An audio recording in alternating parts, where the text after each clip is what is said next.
Hello students, welcome back to my channel. Today I am taking class for class 12th, chapter 12 ecosystem NCERT book, right? Then ecosystem, it is one of the most important chapter where the most questions were asked from here. As you know already, जैसा कि आप सब जानते हैं, ecosystem can be visualized as a functional unit of a nature where living organisms interact among themselves also with the surrounding physical environment. Living organisms आपस में interact करते हैं और आपस में इंटरेक्शन करने के साथ साथ वो एनवायरनमेंट से भी इंटरेक्ट करते हैं. तो ecosystem varies greatly in the size, जैसे small pond to a forest और ए सी. जैसे स्मॉल पॉन्ड वो भी एक इकोसिस्टम का अच्छा एग्जांपल, या लार्ज फॉरेस्ट या सी, ये भी इकोसिस्टम का एक अच्छा एग्जांपल है. Many ecologist regard the entire biosphere as a global ecosystem. बहुत से इकोलॉजिस्ट कहते हैं कि जो बायोस्फीयर है ये ग्लोबल इकोसिस्टम की तरह काम करता है पूरा, as a composite of all local ecosystem on the earth. जैसे आप अपने आसपास देखिए, अगर आपके पीछे कोई खाली प्लॉट पड़ा है और उसमें अपने आप पेड़ उगते हैं, फ्लावर्स भी होंगे, फ्रूट्स भी होंगे, वेजेस भी होंगे, किसी भी तरह के पेड़ होंगे, हर्ब्स भी होंगे, श्रब्स भी होंगे, ट्रीज भी होंगे, नेस्ट भी होंगे, बर्ड्स भी. तो ये भी क्या है, एक छोटा सा इकोसिस्टम बन जाता है. Since the system is too much big and complex to be studied at one time, so it is better to divide into basic categories. जैसे टेरिस्ट्रियल है या एक्वेटिक इकोसिस्टम है, फॉरेस्ट है या ग्रासलैंड है या डेजर्ट है, ये सारे एग्जाम्पल्स हैं टेरिस्ट्रियल इकोसिस्टम. एक्वेटिक में pond, lake, wetland, rivers, estuaries, oceans, they are the examples of aquatic ecosystem. Crop fields हैं, aquarium, it is all, aquarium is a man-made ecosystem है. तो we'll first look at the structure of the ecosystem. सबसे पहले हम ecosystem का structure, in order to appreciate input यानी productivity, यानी कि प्रोडक्टिविटी यानी फॉर्मेशन ऑफ एनर्जी कहाँ से आती है, ट्रांसफर ऑफ एनर्जी, एनर्जी कहाँ से आती है, एनर्जी कैसे ट्रांसफर होती है. जो transfer of energy food chain के थ्रू या फूड वेब के थ्रू होते हैं. न्यूट्रिएंट्स रिसाइकलिंग, न्यूट्रिएंट्स की मिनरल रिसाइकलिंग कैसे होती है, एंड द आउटपुट मतलब डिग्रेडेशन, एनर्जी लॉस कैसे होता है, कैसे एनर्जी कैप्चर होती है, कैसे ट्रांसफर होती है, कैसे उसका यूटिलाइजेशन होता है और वो लॉस्ट हो जाती है. Here we will also look the relationship cycles, chains, webs that are created as a result of these energy flows within the system and their interrelationship. इन सारे relationships को हम ध्यान से देखेंगे. अब first ecosystem structure and function. In the earlier classes, we have studied the various components of the ecosystem, that is abiotic and biotic. Now later, then we have studied the individual biotic and abiotic factors that affect each other and their surrounding. कैसे biotic और abiotic factor, biotic means the living factor, abiotic non-living, soil, temperature, humidity, rainfall, etc. They all comes under abiotic. इसके अलावा edaphic factors भी होते हैं soil से related, soil texture, moisture, type, etcetera. तो यहाँ पर जो these components they are more integrated manner, and how the flow of energy takes place within these components of the ecosystem. First, interaction of biotic and abiotic component that result in the physical structure that is characteristic each type of ecosystem. Means identification, enumeration of plant and animal, यानी कि किस तरह से हम उसको plant और animals किसी ecosystem में जो प्रेजेंट होते हैं, how does it gives it result, species composition, vertical distribution of different aspects occupying different levels, different strata, stratification यानी कि अलग अलग स्ट्रेटा, अलग अलग लेवल पर कैसे ऑर्गेनिजम्स प्रेजेंट और कैसे वो आपस में इंटरेक्ट करेंगे. जैसे trees they occupies the top vertical, vertical यानी कि खड़ा होता है ना, जैसे this is your vertical, it is the vertical position. तो इसमें ट्रीज जो है ऊपर की तरफ सबसे ऊपर आते हैं, और स्टेज ऑफ फॉरेस्ट में श्रब्स उससे छोटे, हर्ब्स उससे छोटे, ग्रासेस बिल्कुल लैंड लेवल पे. तो ये स्ट्रेटम बॉटम लेयर से होते हैं. तो जो कंपोनेंट्स इकोसिस्टम के सीन फंक्शन होते हैं प्रोडक्टिव, तो फर्स्ट ऑल जैसे प्रोडक्टिविटी, प्रोडक्ट तो ये सारे green plants level, decomposition how they are broken down, now after how the energy flows and how the nutrient cycling, the cycling nutrients takes place, जैसे carbon cycle है, phosphorus cycle है, nitrogen cycle है, ये different mineral cycles होते हैं, ये इसमें किस तरह से इंटरेक्ट करेंगे. So to understand the ethos of an aquatic ecosystem, let us take a small pond as an example. Fairly, it is self-sustainable unit and rather simple example. Even the complex interaction that exists in the aquatic pond, यानी कि shallow water body, जो कि जैसे कि अब mention component, तो shallow water body में components क्या है, जो abiotic component water with all the dissolved organic and inorganic substances and rich soil deposits at the bottom, जो soil deposits होंगे वो नीचे होंगे, shallow water filled होगा, water में minerals deposit होंगे, organic and in rich soil होंगे, and the solar input यानी कि सनलाइट पड़ेगी. तो cycle of temperature it depends day length, यानी कि जैसे गर्मियों के दिनों में देखिए लंबा मतलब सनलाइट ज़्यादा समय तक रहती है, क्लाइमेटिक कंडीशंस अलग होती हैं. How does it regulate the functions of the entire, कैसे उसको गर्मियों में देखिए तालाबों में पानी सूख, पॉन्ड्स जो होते हैं पॉन्ड्स का पानी कम हो जाता है, रेनी सीजन में ज़्यादा होता है, विंटर्स में कम होता है, ठंडा है, टेम्परेचर बहुत कम होता है, सनलाइट बहुत कम समय के लिए होती है. तो उसके जो ऑटोट्रॉफिक कंपोनेंट्स, फाइटोप्लैंक्टन, फाइटोप्लैंक्टन, जब हम फाइटोप्लैंक्टन्स की बात करते हैं तो phytoplanktons means what, they are the smallest organisms present in the pond. जो फाइटोप्लैंक्टन्स होते हैं वो सबसे छोटे ऑर्गेनिज्म प्लांट्स होते हैं जो प्रोड्यूसर्स, जो से हमको फाइटोप्लैंक्टन्स कहते हैं. दे आर द प्लांट्स, जैसे एल्गी है, फ्लोटिंग है, सबमर्ज्ड है, सबमर्ज्ड में आपका वेलिस्नेरिया आता है, और marginal plant they are edges में होते हैं वो. अन कंज्यूमर्स, कंज्यूमर्स क्या होते हैं, जू प्लैंक्टन्स होते हैं. जू प्लैंक्टन्स में आपके जैसे प्रोटोजोन्स हैं, डाइलिपस है, कोलेप्स है, यूग्लिना है, लीकेन है, क्रस्टेशियंस वगैरह हैं, ये सब आ जाते हैं ना. Fungi, bacteria, flagellae, specially abundant bottom of the plants होते हैं, जू प्लैंक्टन, फ्री स्विमिंग होते हैं, फंजाई बैक्टीरिया फ्लैजलेट्स होते हैं जो कि बॉटम में होते हैं. And the system performs all the functions of an ecosystem of the biosphere as a whole. So क्या होता है, conversion of inorganic into organic materials with the help of radiant energy, energy of the sun by the autotrophs, यानी कि solar energy जो होते हैं, जो organic substances के साथ चेंज होकर के ये आपका रेडिएंट एनर्जी जो होता है केमिकल एनर्जी में चेंज होती है. तो ये कंजम्पशन जो होता है वो ऑटोट्रॉफ्स के जरिए होते हैं. ऑटोट्रॉफ्स बाय हीटरोट्रॉफ, यानी कि ऑटोट्रॉफ्स सोलर एनर्जी कैप्चर करते हैं, हीटरोट्रॉफ्स ऑटोट्रॉफ्स को कंज्यूम करके ये एनर्जी ट्रांसफर करते हैं. और जब ये डेड और डिकेड तो डिकम्पोजिशन हो जाते हैं, तो इनकी बॉडी में जो मिनरलाइजेशन मिनरल्स होते हैं, जो dead and decaying organic matter होता है, वो रिलीज करता है वापस एनवायरमेंट में to use by the order. मतलब जब प्लांट्स ग्रो करते हैं, प्लांट्स को ग्रो करने के लिए मिनरल एलिमेंट्स चाहिए, तो वो मिनरल एलिमेंट्स कहाँ से होते हैं, dead decayed organic substances of plants and animals, debris of the animal. So this event are repeated over again. तो ये जो क्रम जो इस साइकिल जो होता है ये अगेन अगेन रिपीट होता है.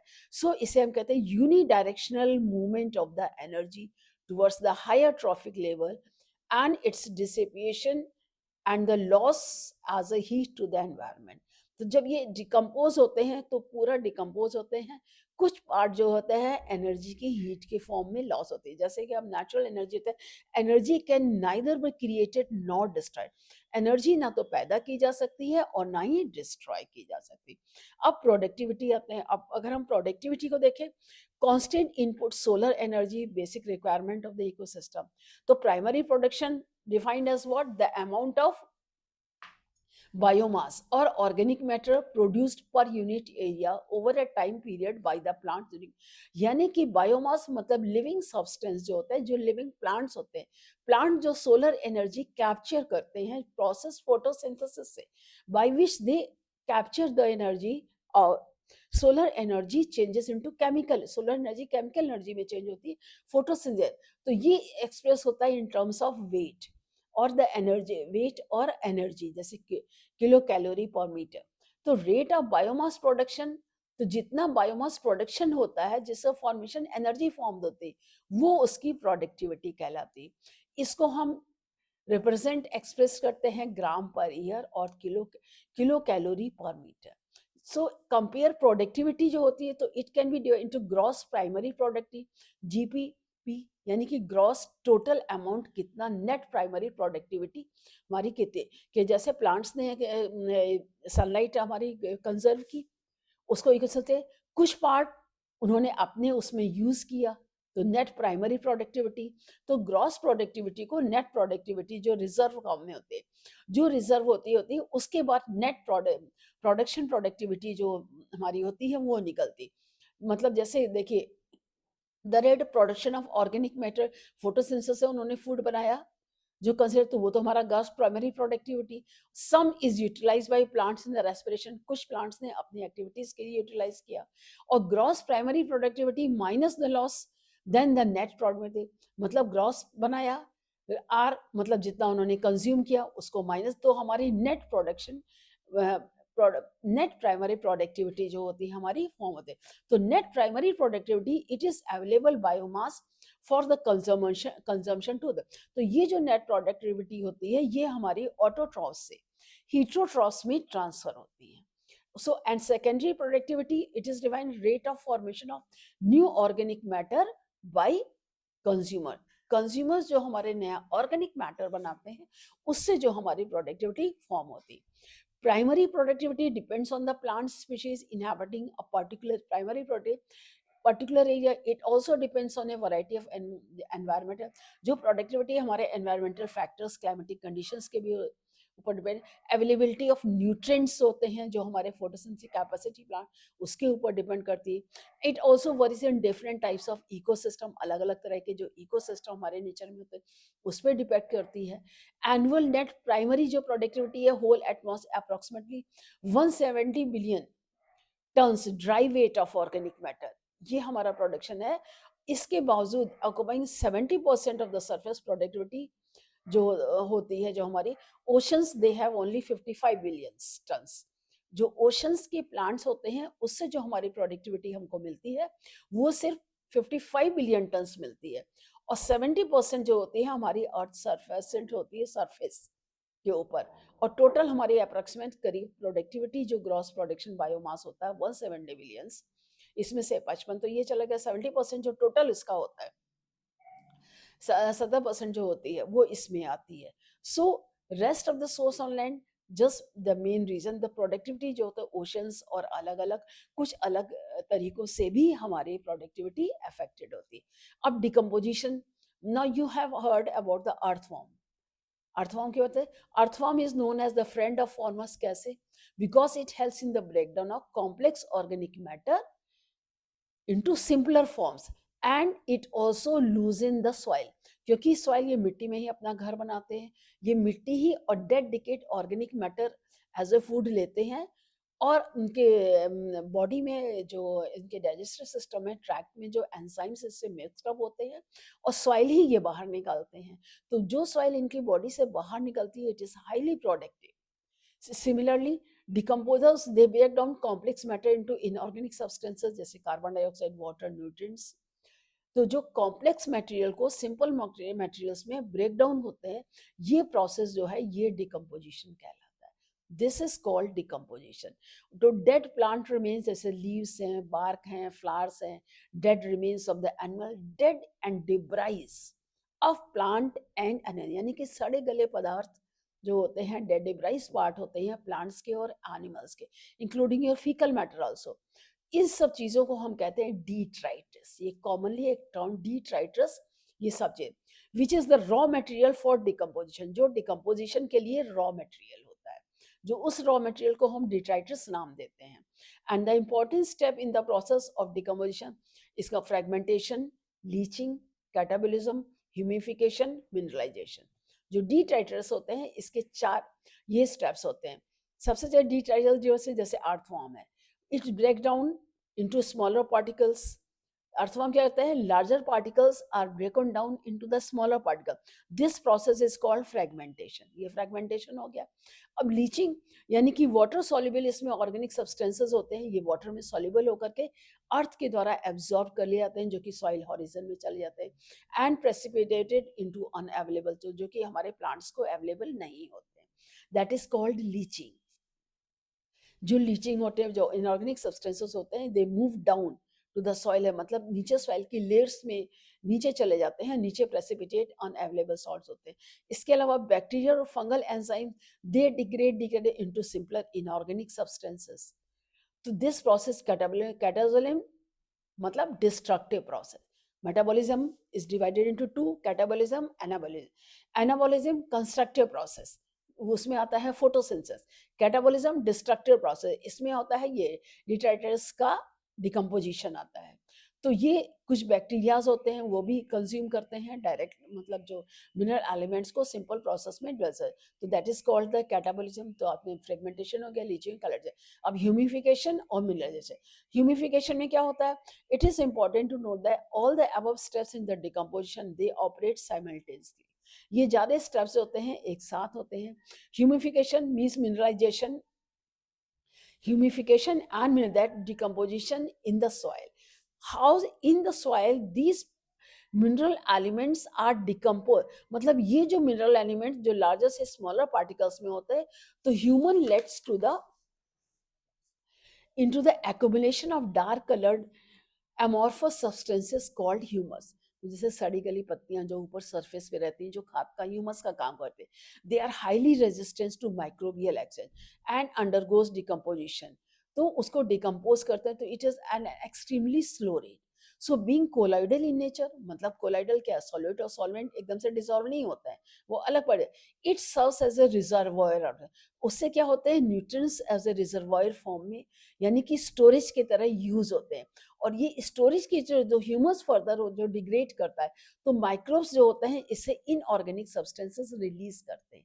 जब micro nutrients inorganic substances matters को रिलीज करते हैं, तो that process is called mineralization. इसको आप देखिए, इसमें से जैसे ये देखिए, ये प्लांट है, it grows in the soil. अब ये green leaf falls on the ground, जब ये पत्ती नीचे गिरी तो क्या हुआ, some are eaten by insects, कुछ इंसेक्ट्स ने ईट कर ली। Other animals, nutrients and the energy enter into the, ये तो ये आपके फूड चेन के थ्रू गया, जो मान लीजिए सूख गई। Some nutrients leach into the soil by chemical, कुछ जो न्यूट्रिएंट्स होते हैं जो सॉल्युबल हुए वाटर में, वो तो organic rich soil mineral strata में चले गए। कुछ जो होते हैं बैक्टीरिया, माइक्रोब्स जो होते हैं, उन्होंने खाया, फंगस में किया। अब इस फंगस के लीच से क्या हुआ, तो जो leaves they are partially consumed and decomposed fungi bacteria, they begin to lose and forms the litter, मतलब वो आसपास लिटर, उस लिटर को क्या किया, ये अर्थवॉर्म ने खाया।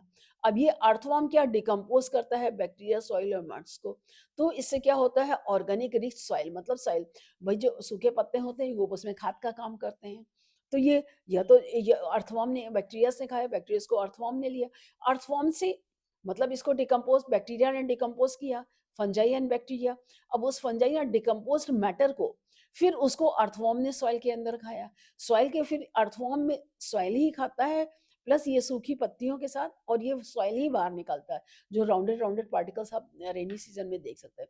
अब इससे जो है ऑर्गेनिक रिच सॉइल हुआ, ये जो ऑर्गेनिक रिच सॉइल हुआ, ये फिर प्लांट्स एब्जॉर्ब करते हैं, प्लांट्स की ग्रोथ में हेल्प करता है। That is how it goes humification and mineralization. So decomposition is largely an oxygen requiring process, and the rate of decomposition is controlled by chemical composition of detritus and clamine।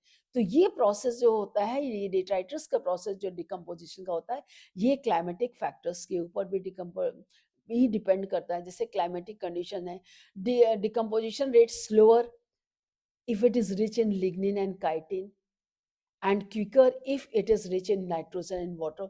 Water soluble substance sugars हैं, तो वो डिटाइटेशन का जो process है fast होगा। Lignin chitin है तो वो टाइम लेगा, लेट होगा। Temperature and soil moisture, they are important climatic factor. अगर लिख लेते हैं, अगर दिस एक्टिविटी, अगर वार्म और मॉइस्ट एनवायरमेंट, तो डिकम्पोजिशन जल्दी होगा। और वहीं अगर low temperature, anaerobiosis inhibit decomposition, अगर टेम्परेचर लो है, सर्दियां हैं, तो ये डिकम्पोजिशन टाइम लेगा and it builds up the organic materials होते हैं, ये उसको काम करता है. The next one is energy flow. Except for the deep sea hydrothermal ecosystem, sun is the only source of energy for all ecosystems on the earth. जैसा कि जानते हैं कि एनर्जी फ्लो है थर्मल इकोसिस्टम में, जो main source of energy earth surface पे है, it is only the sun. Solar energy or the solar radiation is less than 50% of it photosynthetically active radiation. PAR means photosynthetically active radiation, short form PR. PAR. We know that plants and photosynthetic bacteria means autotrophs, all plants which are green in color which photosynthesize. They fix sun's radiant energy to make food from simple inorganic materials. मतलब कि plants, green plants होते हैं, they take solar energy. This solar energy they convert it in the form of chemical energy in the form of starch, and this is done only by the green parts of the plant. So plant, but they capture only 2 to 10% of the photosynthetically active, मतलब जो radiation आता है solar energy का 2 से 10% के बीच में ही वो utilise करते हैं. And this small amount of energy it sustains the entire. और इसी एनर्जी से हमारे वर्ल्ड के जितने भी लिविंग ऑर्गेनिजम्स हैं वो सर्वाइव करते हैं. They are able to survive. So it is very important to know how solar radiation captured by plants flows through different organisms of an ecosystem. तो वो जो सोलर रेडिएशन प्लांट्स कैप्चर करते हैं, वो सोलर रेडिएशन किस तरह से हमारे एक प्लांट से, ग्रीन प्लांट से अदर ऑर्गेनिजम्स के बीच में पहुंचता है. All organisms they depend, and that flow of energy, it is unidirectional, and this flows from the unidirectional flow of energy from producers to consumers. That is the first law of thermodynamics. And further, it does not exempt second law of thermodynamics. They need a constant supply of energy to synthesize the molecules they require. मतलब ये synthesise energy का formation continue बना रहता है. अगर धूप ना निकले तो लिविंग ऑर्गेनिज्म सरवाइव नहीं कर सकते, क्योंकि the whole source system of the energy present on the surface of the earth is only the sun, solar energy, जो कि ट्रांसफॉर्म होती है डिफरेंट फॉर्म्स ऑफ एनर्जी में. And green plants in the ecosystem they are called producer. क्यों? क्योंकि green plants only are able to capture solar energy, and they change this solar energy in the form of chemical energy stored in various parts of the plants, and that only the consumers or heterotrophs utilize for their life. Terrestrial ecosystem में major producers they are herbaceous and woody plant. जितने herbs हैं, shrubs हैं, trees हैं, ये सब है. like they in aquatic system में आपके ये phytoplanktons हैं, algae हैं और higher plant जो present है, वो प्रोड्यूसर्स होते हैं, वो सोलर एनर्जी को फिक्सेशन करते हैं. As we have read about food chain and food web that exist in the nature. Food chain भी क्या है? It is the transfer of energy from one form to the another, एक level से दूसरे level पे. और food web, when many food chains are interconnected then it is termed as the food web. When many food chains are interconnected, then they are called food web. They are formed in this. So the chain of the web formed because interdependency. क्योंकि ये सब एक आपस में एक दूसरे से interdependent हैं, कोई भी स्वतंत्र रूप से फ्रीली एग्जिस्ट नहीं करे.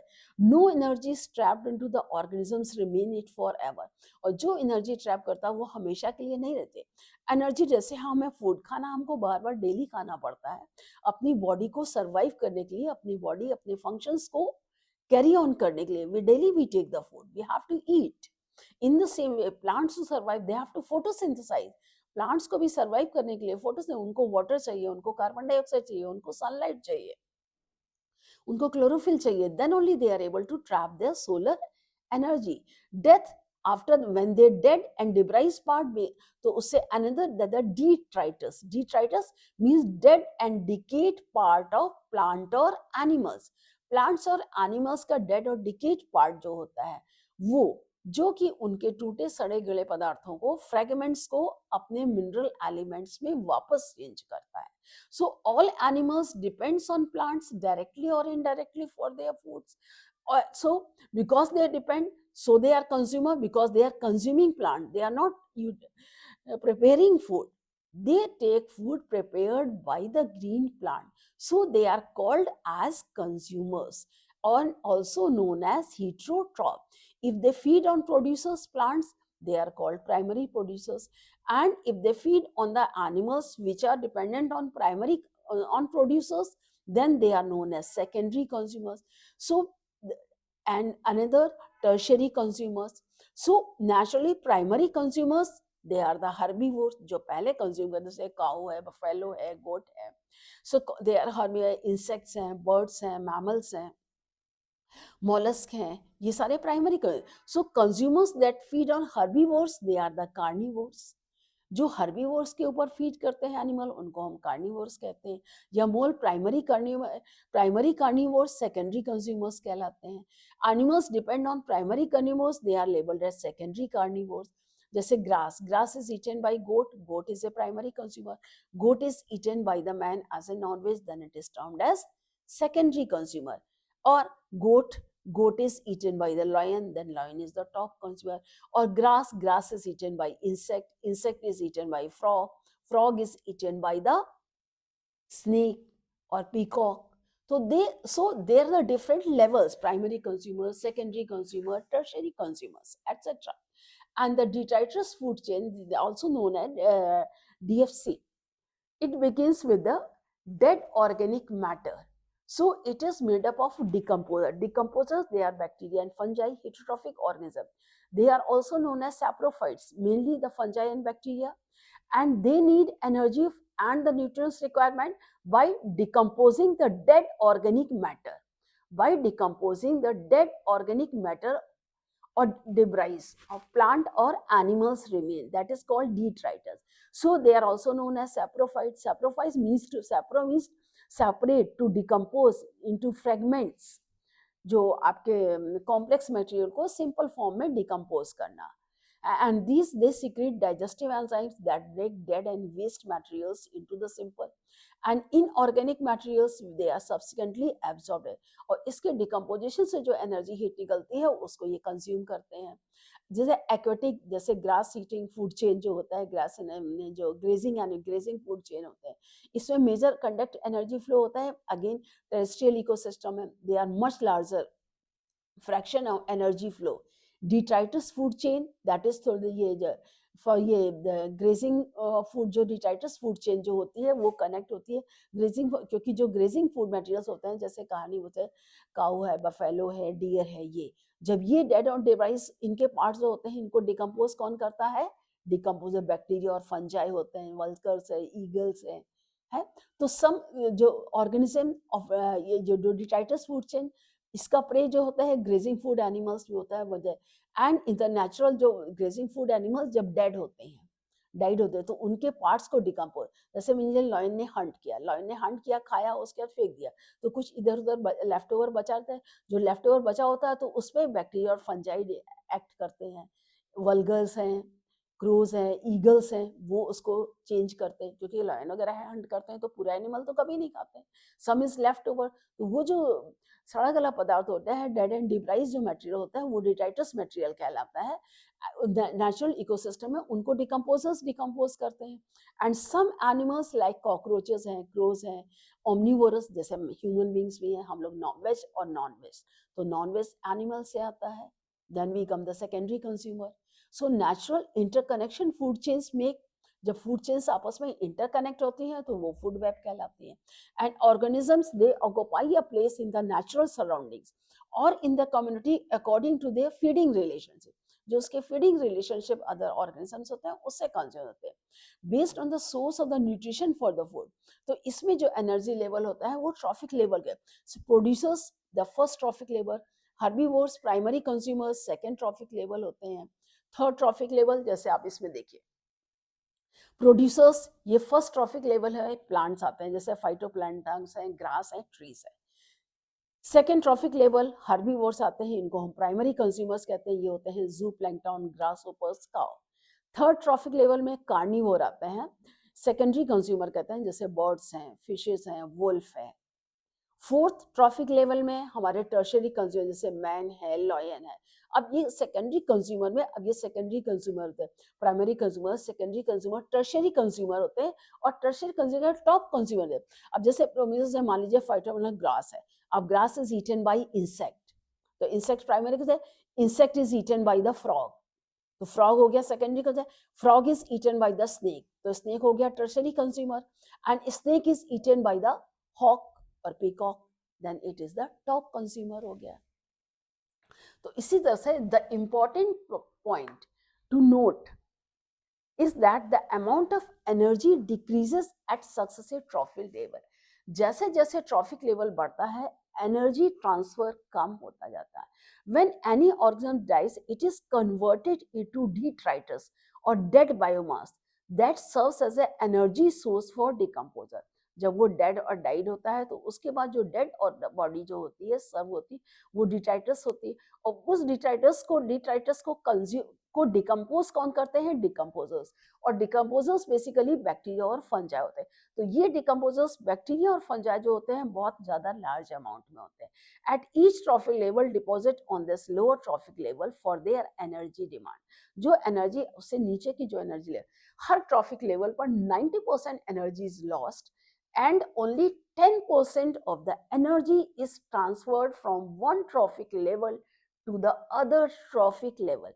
Each trophic level they had a certain mass of the living material, particular time, that is standing crop, and this standing crop is measured at the living biomass and the number in the unit per area. तो ये biomass area जो expressed in a fresh dry weight अगर ऐसे लें, तो measurement of biomass और dry weight is more accurate than the raw ones. अगर हम बायोमास ड्राइड वेट लेते हैं तो उसकी एक्यूरेसी ज्यादा करेक्ट निकलती है।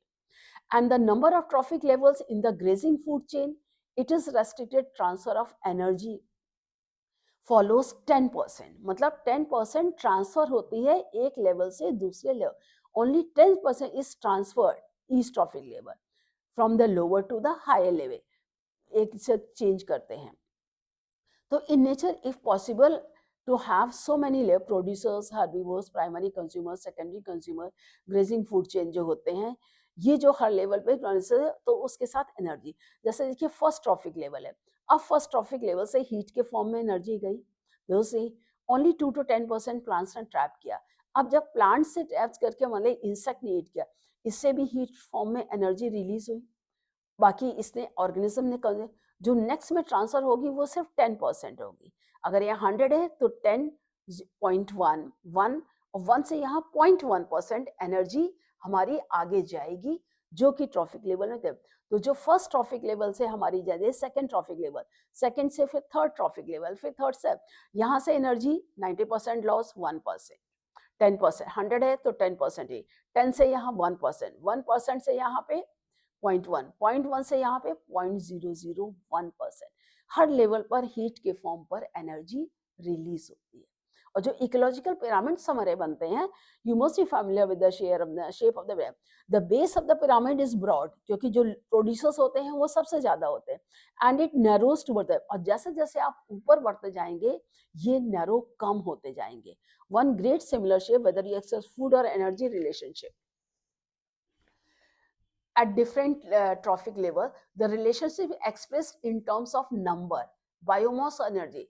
Base of the pyramid represent the producer, जैसे ये base है, base represent करता है producer को, base of the pyramid producers for first trophic level, and the apex represent tertiary और जो apex है ये tertiary या top level consumer को represent करता है। number, biomass of this pyramid, energy, you can see यहाँ पर देखिए बेस पर नंबर ऑफ ऑर्गेनिज्म सबसे ज्यादा है, प्राइमरी कंज्यूमर उससे कम होंगे, सेकेंडरी कंज्यूमर उससे कम होंगे, और टर्शियरी कंज्यूमर उससे कम होंगे।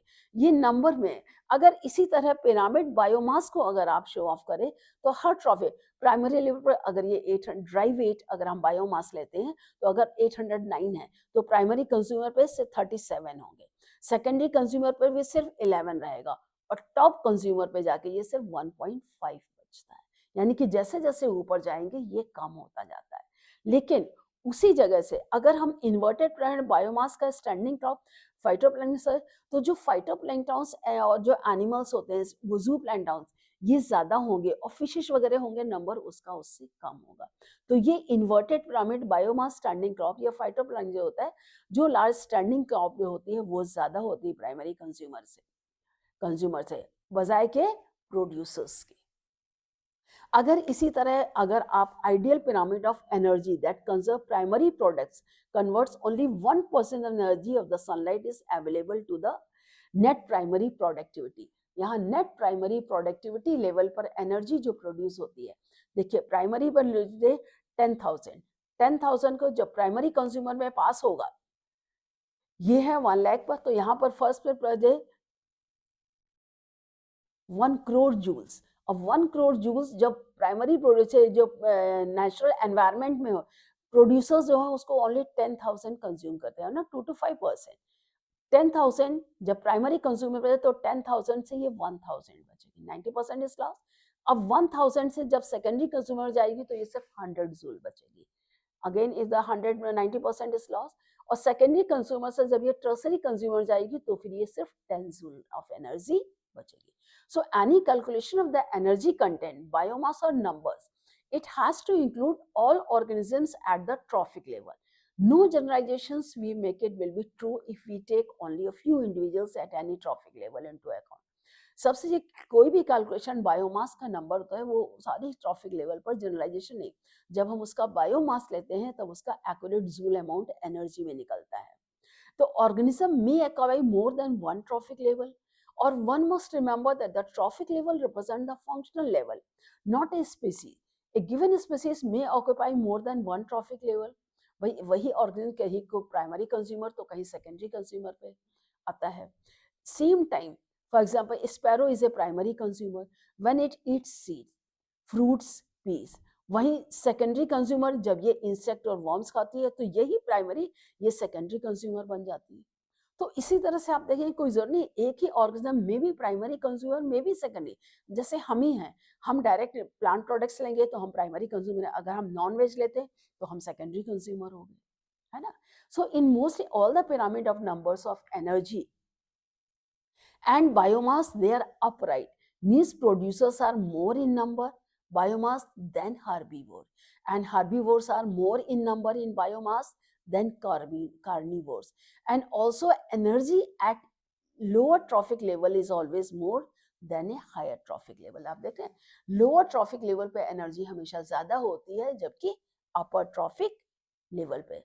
So there are exceptions also to this generalization.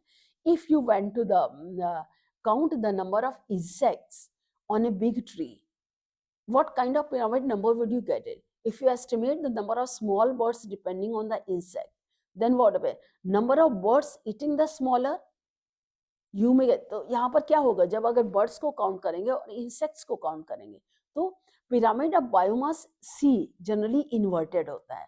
उसमें क्या होता है कि जो फाइटोप्लैंक्टन्स इस पैराडॉक्स है, how would they explain, pyramid is always upright, यानी ऊपर ज्यादा होगा नीचे कम, you can never be inverted. When energy flows from a particular trophic level to the next trophic level, some energy is always lost as heat at each step, and each bar in the energy pyramid indicates amount of energy at each trophic level in the given more or only per unit area पर energy flow जो होता है वो हमेशा dry wait के हिसाब से हमेशा कम होता जाएगा, वो बढ़ेगा नहीं। However, there are certain limitations to the ecological pyramids. Thus, it does not take account the same species belonging to or more trophic layer. Simple food chains, sometimes they will never exist in the nature. It does not accommodate a food web. Moreover, saprophytes, they are not given proper place ecological pyramids, even though they play an important role. So, ecosystem, so this is the overall summary here. I hope you are able to understand each and everything. Any doubt anywhere, you can ask me in the comment section. Please subscribe to my channel and share this video to your classmates. Again, we will meet in the next video with the exercises of this chapter. Thank you.